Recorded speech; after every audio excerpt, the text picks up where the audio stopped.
I have a real treat for y'all today. Dr. Robb Kelly. He's the founder and CEO of the Robb Kelly Recovery Group. He's a sought after recovery expert who believes in treating the causes of addiction and not the symptoms. Dr. Robb, you're a PhD. You have studied it, but you have lived the life of overcoming addiction. So alcoholics are born, drug addicts are made. You had this aha moment.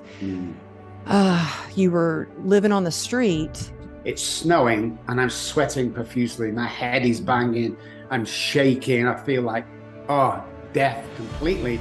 That's powerful. You know this, Emily. Everything's good. Got the kids back, got the wife back, everything amazing. Got a raise at work, got a new car, and then bang, out of nowhere. It was very hard.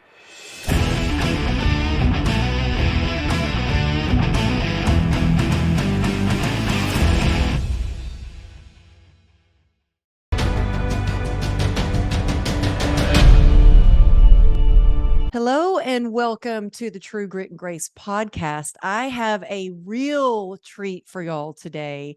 Dr. Robb Kelly is with us.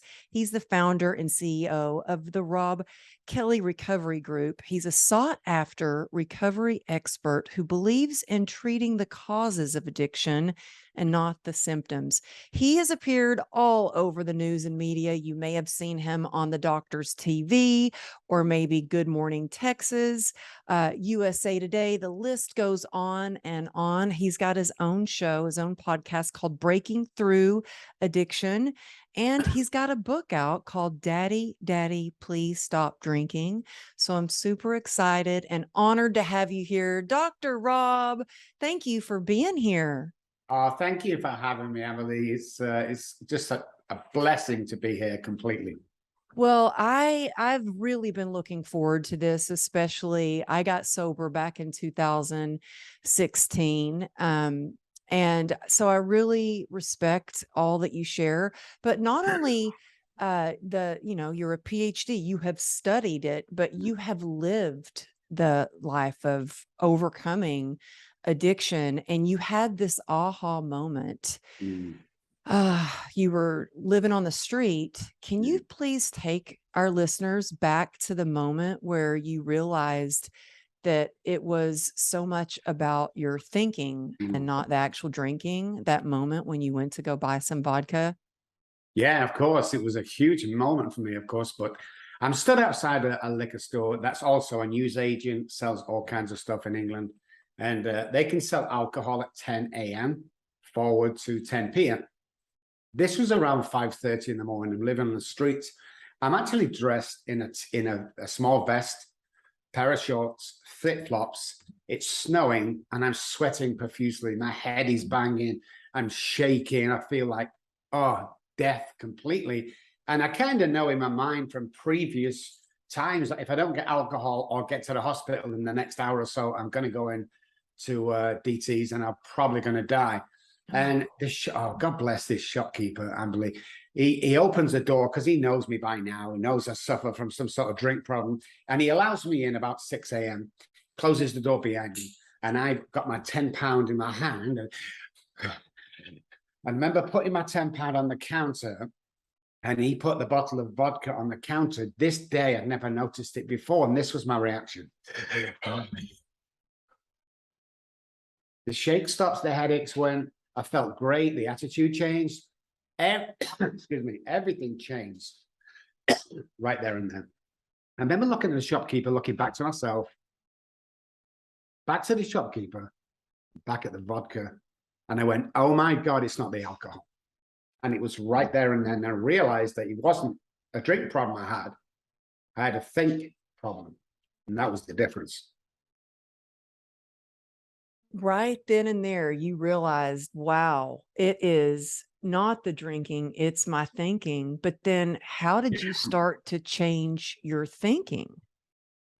Well, from then onwards, I was on the streets for 14 months, did everything imaginable to survive. And you were living in a $1 million home, living in this beautiful home. And I just share that because there's, addiction doesn't discriminate. Doesn't matter Oh, I like that. Yeah. who you are, where you come from. Once it gets a grip on you, it's got you until you can change that thinking. But then how do you start to change your thinking? Well, there's a couple of things that we use. Our studies into alcoholism, I don't think anybody out there, any other doctor like me, has studied the alcoholic brain, not the addicted brain with drugs and alcohol, but just purely alcohol. And what we found, there's two parts of the brain that act differently to the normal person or the drug addict. There's a difference. One is the hypothalamus, which, let me tell you what that does. Hypothalamus is our fight or flight part of the deal. Tells us when to eat food and drink water to survive. It's the reason why we don't have to teach children, excuse me, to eat or drink, because it's just a natural occurrence. Oh dear. So that's the hypothalamus.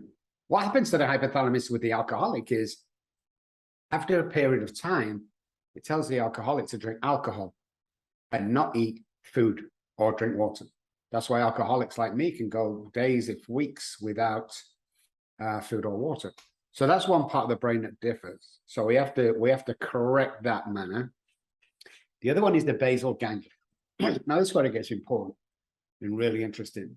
Is the basal ganglia is in the brain, and that's how repetition strengthens and confirms part of the brain.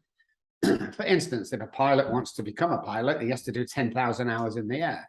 It's that repetitive thing about learning, then it becomes a daily action, and then we can do it. So it's a bit like driving a car. When we first drive, it's huge, and we're scared of hitting other cars. And a few months down the line, we've taken our test.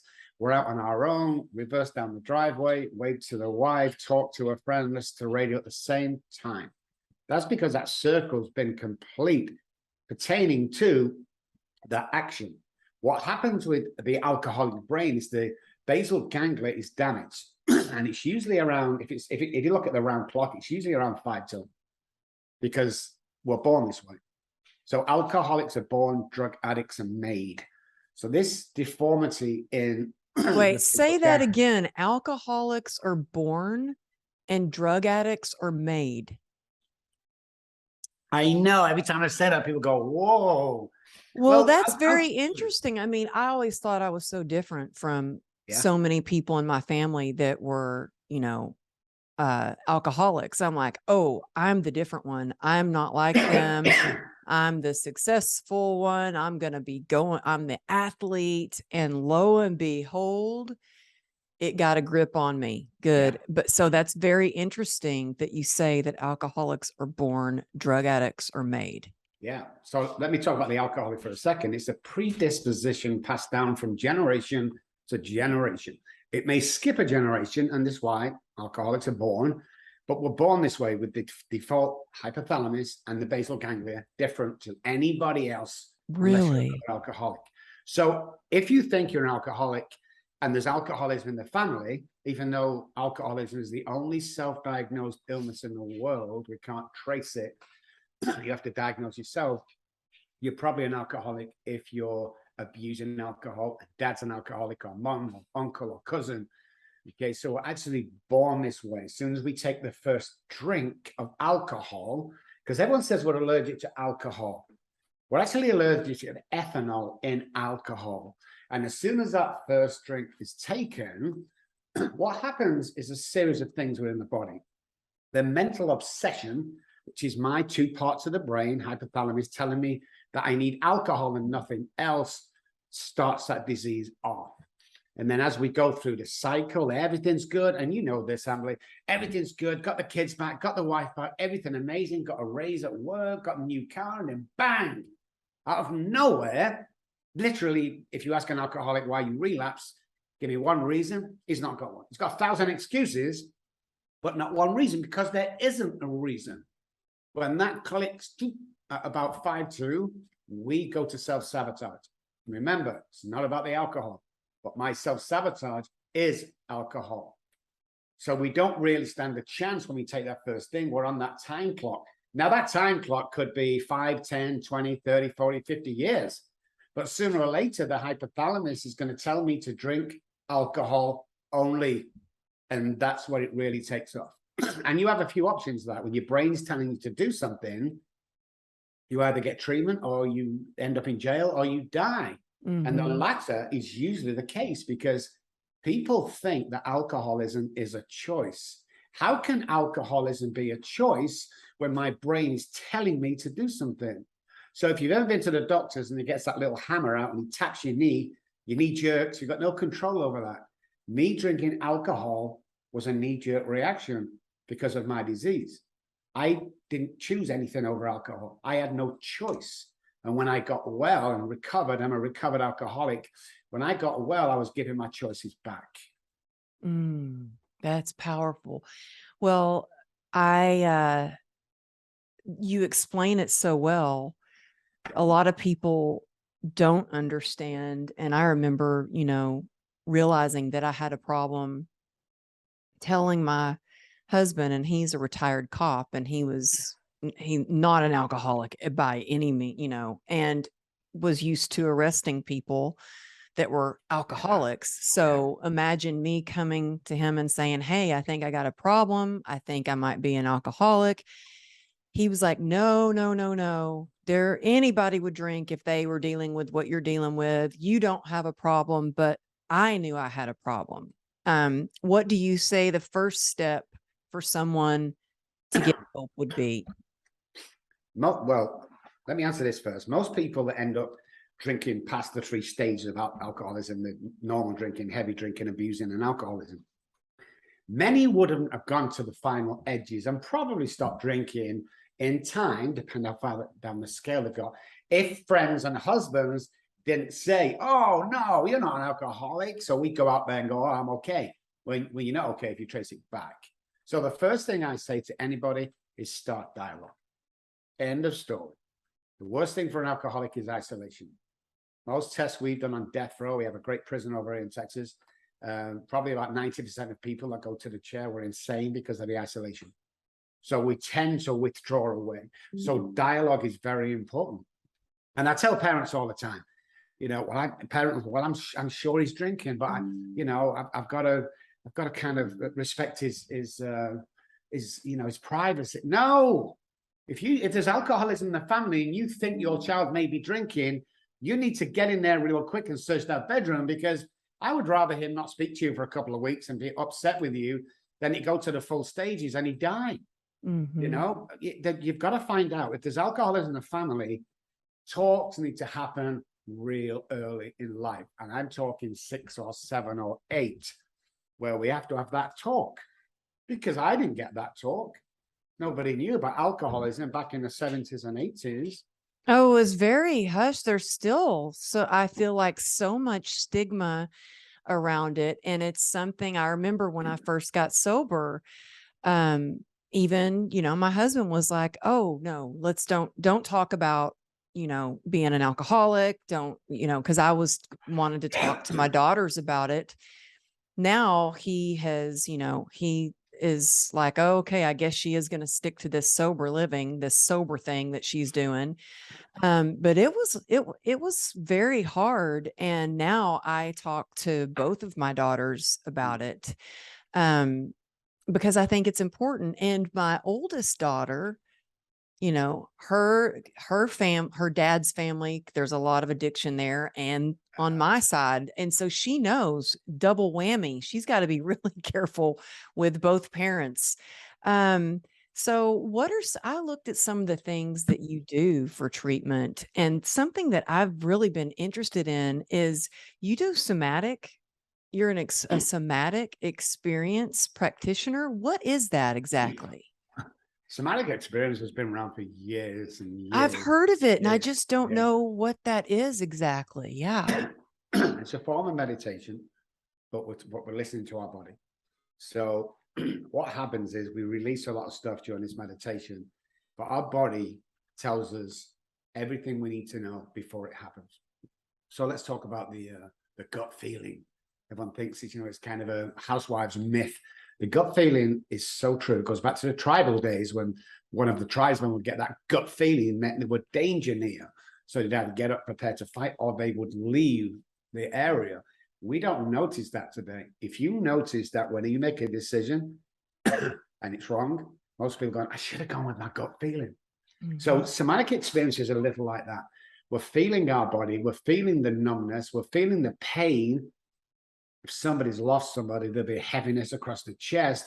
And what we do through a series of sessions is we get rid of that heaviness and realize and feel it and understand exactly what's going on. And the reason why I did that, Amber, is for one reason. That was 9 years ago. I was in the height of my career. I was on TV every day on a national TV program. And there was trauma that I hadn't cleared up. And it came to fruition during all this high pressure. So they sent me away to the desert for this place that dealt with trauma. And somatic experience was one of the tools. And I got so much out of it that when I came out of there, I spent 6 weeks there. I said, I'm gonna learn this, and I'm gonna start teaching and practicing this because it's amazing, which we do today. So the couple of tools we use is obviously normal psychology. We use NLP, neuro-linguistic programming. We use SC, somatic experience, and we use brain spotting. So brain Yeah, I spotting is want to very talk to you about interesting. all of this, but I want to get back to what you had said. So your life was going great. You're on TV all the time, but there's a lot of pressure with that. And suddenly you are the person that people are turning to get answers about addiction and recovery. And what was the trauma, if you don't mind me asking, that kind of resurfaced, or you started to, were you feeling like you were triggered, or what was going on? Well, trauma is the gateway drug, period. Everyone who suffers from addiction, alcoholism is trauma, period. Now Mhm. let's define that trauma. And that's what I had to do. I thought I cleared up the streets, the loss of my children, but I hadn't. And there was one particular time when I was talking to the therapist, and I don't know why it came about. He said, how many pairs of sneakers have you got? I said, about 80. He said, 80 pair of sneakers? I said, yeah, I just, buy them when they're on sale, stick them, wear them all the time. And he said, let me delve deep. And he took me through my childhood. And an occasion came to me where we had to walk to school a couple of miles. And in the snow, we only got 2 pairs of shoes a year. My parents were very poor. We were poor. So I would walk to school and there'd be holes in my shoe at a certain point. My mum used to cut round a cardboard box and stick the sole between my hole in my shoe and my sock. And I always had holes in my socks. So after about 10, 15 minutes, the snow would wear through onto my bare feet. And I'd, obviously suffer from that. And he asked what my mum and dad did. I told him mum was a cleaner of houses and dad worked for the gas company. And when did they go out? And I said, they go out every Friday and Saturday night. He said, why did you have holes in your shoes? I said, mum could only afford, shoes twice a year. That's what we got told. And this is what he said that blew me away. He said, when your mum and dad go to the bar, did they have holes in their socks and shoes? Mm. I just crumbled. It's things like that that I didn't know. So the correlation of what happens in trauma and what happens in real life here as an adult, as an individual, you will not put that together. It's Mm. impossible to put it together. So when you're talking about learned behavior and enmeshment, depression can be passed down, just one of the things, from parents to child, then you're talking like everything that happened to you as a child, you really need to look at and describe and pick, uncover, discover, discard of this stuff, because the trauma will come back and it will kill you eventually. And people only just now, last 5 or 6 years, we're looking at trauma as, oh my goodness, this is it. So we came up with a saying that a lot of people don't like, but it's so true. We don't make statements, okay, unless we can back it up. Anything less than nurturing, I'm talking about alcoholics and maybe drug addicts, anything less than nurturing is child abuse. You see, the alcoholic brain hears things different to the normal brain. And give me an instance. Me and my brother stood on the kitchen table one day. My mom walks in and she says in this tone of voice, and exactly, get down off the table before your dad gets in, get down. My brother jumps down, I freeze. Why have I frozen? What I hear, get out of that table, is what I hear. And people are like freaked out when they hear that. It's because our brain, the alcoholic brain, is always on that fight or flight response. Every Wow. in the background, we notice in our stomach, and we hear things differently. And and people say, "Well, I've just said that to you, but we hear it differently." That's well, people go, "Hey, we're very sensitive people." Yeah, that's kind of the whole umbrella to pick it up. We hear things and we see things differently than other people because it's all a drug. We're all addicted. It's not true. Now they both present the same, and 12-step programs, therapy can heal any addiction. I agree with that. But when we start picking the brain, there's a difference. Do you think so? What you're saying, do you think that alcoholics are more sensitive to tone? 100%. So if, let's say, a brain, if you want to calm down as an alcoholic or drug addict, the amygdala is where we want to hit. The amygdala will calm everything down. So how do we do that? We listen to songs with one chord in it, maybe a riff, but one chord. Whole Lot of Love by Led Zeppelin is a prime example. And what happened is the brain connects to that one chord repeatedly and starts to calm down. But if there's more chords, the amygdala is Oh looking. my I know, goodness. right? Isn't that crazy? Well, it just makes so much sense. And I talked to my husband. He's Cuban. He grew up in a family that's very, loud, and he says things with a certain tone. I am very sensitive to. My daughter is very sensitive to. And we'll both say, "Oh my goodness, why are you yelling? You don't have to Yes. yell." And he's like, "I'm not yelling." And I'm like, "You are," and even at night, I have a nightly ritual where I drink tea, I light candles, I like to have calm music or nothing, complete silence. And I'm very sensitive Yes. to what's going on the TV, and my husband just oblivious to it. My daughter's very sensitive too. She's 14. And so all that you're sharing makes so much sense. And with the trauma, I mean, things that I thought that I had dealt with, I'll never forget. I went to a therapist and she goes, "I didn't even tell her I was sexually abused as a kid." She goes, "Were you Yeah. sexually abused?" I'm like, "Yeah, but I've already dealt with that. I've already healed that. I've got," Ah, and she goes, "No, you haven't." And she knew, like, I was like, "Golly, she's good. How'd she guess that?" And so, yeah, trauma is trauma. And I just wonder, like, is something like, so I do a 12-step program. Um, I have a healthy fear, I think, of any kind of pills. Knock on yes. wood, I've never been addicted to any kind of pills or drugs, but I have a healthy fear for that.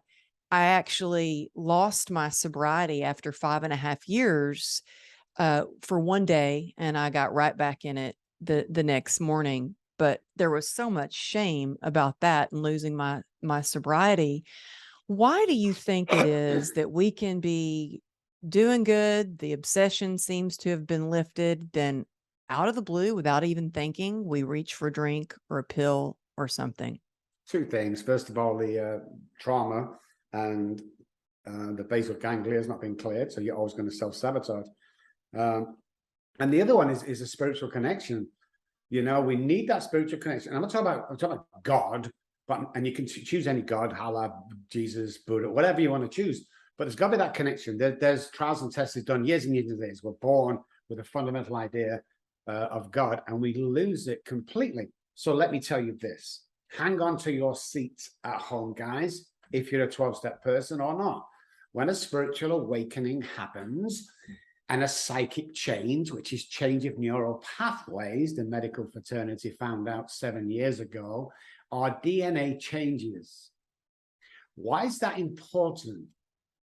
Because the same man will take a drink again. Nothing changes, nothing changes. So we go along, going to AA meetings, NA, CA, everything like that. Meetings will never keep you sober, period. It's not, it's when we talk about 12 steps, it's not the meetings we make, it's the 12 steps we take. When you do exactly what it tells you, and by the way, that book we all have, 27 years of studying the brain, trauma, alcoholism, that's the best book I've ever read pertaining to the wellness of an alcoholic. But once we do that program, you cannot relapse if you follow the directions. And most of it is healing that basal ganglia, is repeatedly doing things on a daily basis that take away self-sabotaging neural pathways, which is my learned behavior from caregivers. So any one time my brain wants to self-sabotage and kill me and make it look like an accident. So I was at a place once, I spoke in front of 1,000 people. 999 said it was amazing, and one person said it was crap.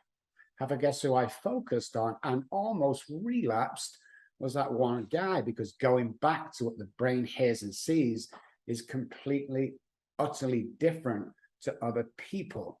So I think it's really understanding that you need a full knowledge of what you're suffering. Otherwise, you know, the medical fraternity are baffled. Therapists who are not alcoholics or addicts cannot treat people with alcoholism and addiction. Yes, there it is, guys. I said it, but it's so true. You know, I see a therapist, and the first thing I asked her, we went for a couple, are you an alcoholic or addict? And she says, no. I said, I don't think you can help me. Well, I've been to Harvard University for 10 years and didn't. I said, okay, here's a scenario. You've got a bottle of vodka behind your back, and I have a knife. I'm going to repeatedly stab you till I get that vodka. She steps back and goes, whoa, that's a bit aggressive. Said, exactly. Goes to another guy, tells him the same story. And he goes, oh, yeah, me too. My God, me too. That's my guy, because he understands what I'm going through. Well, people are misunderstood about and misinformed about alcoholism. They think it's a choice. When I lost my children, that wasn't a choice. You know, I was the choices, not over whether I drank or not, but everything else in life was taken away from me. Because every time I build something up, I crash down. Every time I go around, the basal ganglia goes self-sabotage now. And the other people don't realize, my self-sabotage is never at the bar or the liquor store on a Monday. Take it back a couple of days, even a week. When I started an argument with the boss over nothing, that was my relapse. The rest is what they call a blank mental spot. When you get to the alcohol, it's all over. That's not the relapse. The relapse is my behavior, my trauma, and my thought pattern. Wow. Yeah. That's how I had to kind of trace back, like, how did this, what happened? And it was a period of all these little things that added up. And then there it came, you know. Well, how do you start to change that, the hypothalamus? How do you heal that? Is it ever healed? Can you change it? Yeah, you can change it. And this is where that word God comes in. So we need a little help of a God, 27,000 gods, just pick one. We need that spiritual frequency from something up there, you know, that's going to help us. Uncle Billy, God, you know, universe, whatever. We need an intervention from that. That's why the spiritual experience. And also the basal ganglia, the self-sabotaging neural pathways, once they're directed away from self-sabotage, the brain starts to heal. Now, the hypothalamus never heals correctly. And what I mean by that is, if we're not doing things on a daily basis, we will self-sabotage, because there's more alcoholics are born with more neural pathways that self-sabotage than don't. So let's say this is the main freeway out of your city. Let's call it I-10. That's disaster. That's drink. That's self-sabotage. What happens when we start working in the program and under my care is, and these are the good ones, it kind of does this. Okay, so now the knee-jerk reaction is good. Knee-jerk reaction is healthy, helping people, you know, being kind. But this guy's always here. So if we come away from that, you know, principles and program or therapy, and we go, oh, I kind of got this, my brain, left to its own devices, will want to kill me. Period. One little thing that goes wrong, I will make that huge. I ask people all the time, oh, I've had a bad day today, Rob. Was it really a bad day, or was it 5 minutes that you spread around for 12 hours? Because that's what it usually is. That's the alcoholic brain. You know, it wants to go drink. It wants to self-sabotage to the highest form. So we have to really keep on our guard and make sure. So there's 4 chemicals in the brain that needs to happen every single day for us to stay sober and us to be happy. First of all, you've got endorphins. Get to the gym, walk around for 20 minutes, do anything exercise type, and the endorphins will flow. The next is dopamine, the reward system. Compliment 3 people every day. Great shoes, great sneakers, great hair. Dopamine is released into my brain when I say that. I love that. Serotonin. Get out and see some sun. Go out and mix with people. The serotonin is a mixing, the social belonging. And the last one but not least, oxytocin, which is our cuddling hormone. That's our intimate with another person, not sex. Intimacy with somebody else, a close friend, hugging people, being belonging. Once them 4 things are going, and we've sorted out the 2 different parts of the brain, you can live happy, joyous, and free for the rest of your life. I ask my guys all the time, how long are you going to be sober? Till I die. Well, I thought it was 1 day at a time. No. That doesn't pertain to any 12-step meeting. That was many years and years and years and years ago. They came with that saying with churches and spiritual guidance is 24 hours. Is it a coincidence that the 2 parts of the brain reset every 24 hours? Wow. So about that. Yes. Wow. So I definitely want to learn more now about the somatic experience. I have done NLP, but I wanted to ask you one more question. Brain spotting. What does that mean? Brainspotting is a way from, it's a bit like EDMR. It's only been around for about 2 or 3 years. There's only 6 of us, I think, that can do it. It's a direct import from the pupil to the subconscious brain. So we can pull trauma out that you don't recall. Many people think we have the eye, and then we have like the optical strip, and then we have the brain. The eyes are part of the brain. The eyes are bulging out from the brain. Now, Google it, guys. I know you're not going to believe me. So it's part of the brain. So we can go through the pupil, down the optic lens, through to the subconscious brain with a technique, with a kind of one thing that we do, and we watch for it to change. I use this, with the eye movement left and right, and when you flicker, that's where the trauma is. You can trace the Really? trauma. Yes, and we bring it out. We brought so many people back because it's the subconscious brain. So what happens is, if I'm going to relapse or depress at anything, what happens in the subconscious brain, it sends a message straight down to the central nervous system. Now I start getting that butterfly feeling. Now I just don't feel good.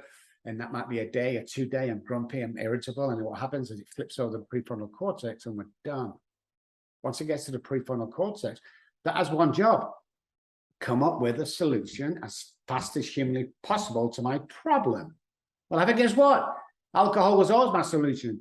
And we go round and round and round and round, and all sorts of crazy things happen, and losses and bereavements and, all this stuff that we do because nobody understands properly what alcoholism is. If you go out, if me and you went out the street now and do a survey in Texas and ask 100 people what's alcoholism, you'll get answers like this: somebody who drinks so much alcohol, somebody who can't stop drinking, somebody that loves alcohol more than the kids. It's like, no, none of them are correct.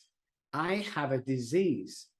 I'm allergic to ethanol. I have a mental obsession over it. Now, for those guys who don't know what a mental obsession is, a mental obsession is the hypothalamus telling me this. You ready, guys? Drink, drink, drink, drink, drink, drink, drink, drink, drink. You can't think of anything else. Okay? Your head is going like crazy. It's like, oh my God, what should I do? What should I do? What should I do? And eventually, if you want some peace and ease, you take that first drink and everything calms down. But the problem being is we can't stop. Now, that's the problem. That's the qualifying question I ask. When you take a drink, can you stop?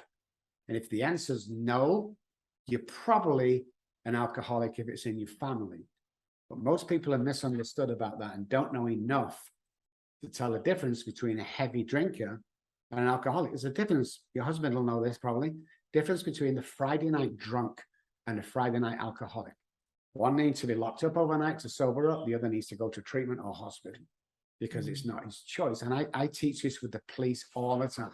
I'm the guy that teaches at medical hospitals with doctors about alcoholism and addiction.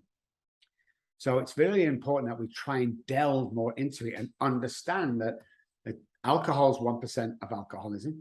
That's all it is. The rest is the disease itself with the parts of the brain. And the final 80% part is trauma. Wow. So those guys that don't drink alcoholic, but are born into an alcoholic family and go, hey, you know something? I'm not going to touch drink because what I've seen, they're the guys running Google.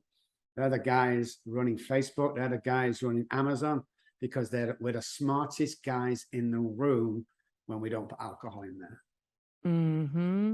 Wow. So do you go to a lot of the prisons and teach? Yes, I do. Wherever possible, I do. If somebody comes up and goes, hey, Dr. Rob, can you come here? Always. Prisons, we do a monthly thing with our veterans where I talk about trauma and PTSD. We do 20% of our work is pro bono, and for people who are drowned in this disease, people that are veterans, people that are ex-police officers suffering with trauma, we like to cover all of that, giving back. We also give around $150,000 back to one-parent families who are trying to get sober. We'll pay for court costs. We'll pay for clothes for the interview. We'll give you 6 months rent. If you're a guy trying to see your kids, we'll pay for all your court bills. And, it's part of what I have to do. And Amberly, you'll know this. While I'm giving back, I'm squashing my disease, right? And everything's flowing. And it's a must for me. I could sit back right now and go, hey, you know something? Never have to work again. I'm going to sell a house, going to move to an island somewhere. I can do that 10 times over. But the reason I don't is because I was chosen to do this. The reason why I don't is because I'm chosen to save other people and their families going through that. That's my primary purpose in life, is to get people up. We're not in the addiction industry. We're in getting people's family back together industry. When the wife of the alcoholic is involved in the treatment program, the success of the alcoholic goes up by 40%. This is a family disease. It needs to be a family recovery. It sure is. It sure is a family disease. And I had to explain to, my husband, like, well, this is crazy. So I went from sneaking my drinking to sneaking going to recovery because it was like that was very, I think, embarrassing for him to, and it took a lot of courage. And there were times he'd be like, aren't you going to have a drink? You going to have a drink? And I'm like, no, I am not going to have a drink.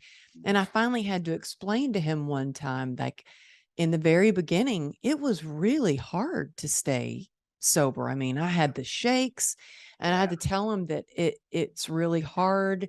I didn't appreciate him sliding a drink over to me or because it made it even harder.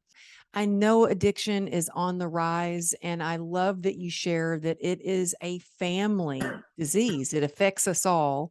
And I want people to be able to, change their lives, change their families. And I just loved it. Got me all teary when you said that how much you give back. And you understand it. My husband gets upset sometimes at how much I do. He's like, you don't have to do so much. And I'm like, for me, it turns pain to purpose. When I have, purpose, it keeps me sober.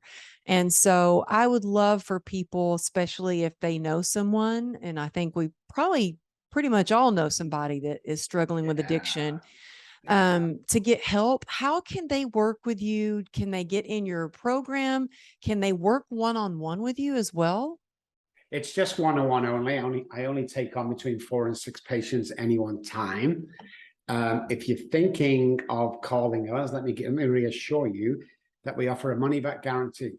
If you relapse whilst following our program, anytime after the program's finished, I personally will refund your money, first of all.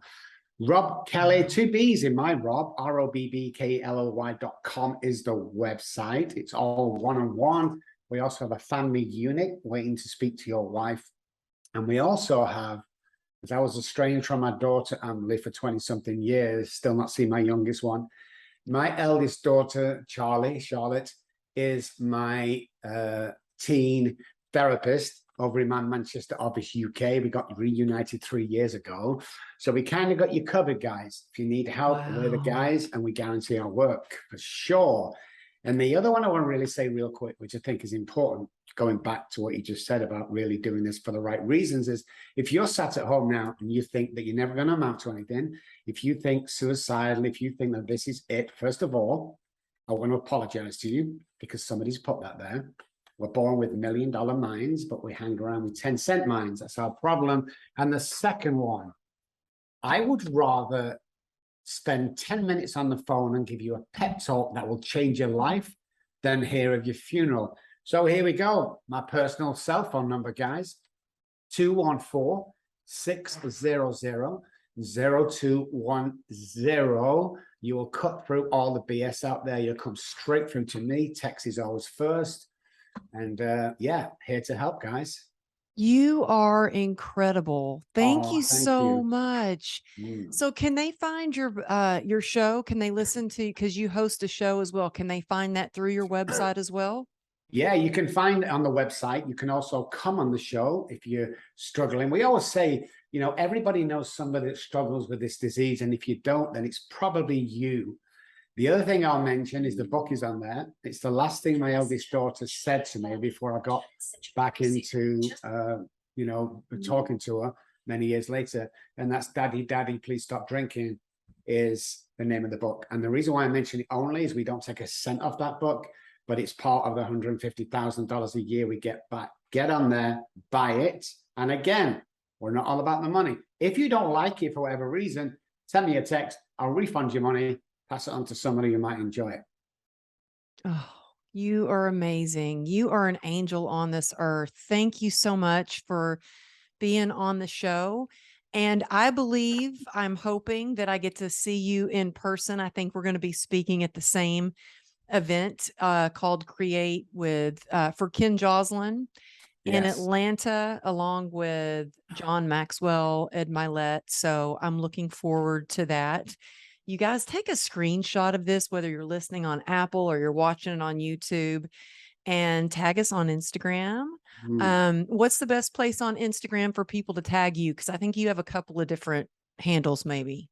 I do, but you know something? Oh, it's going to sound horrible, but my media girl does all that. I've no idea. Just Dr. Robb Kelly on Facebook. You'll get all the links from there.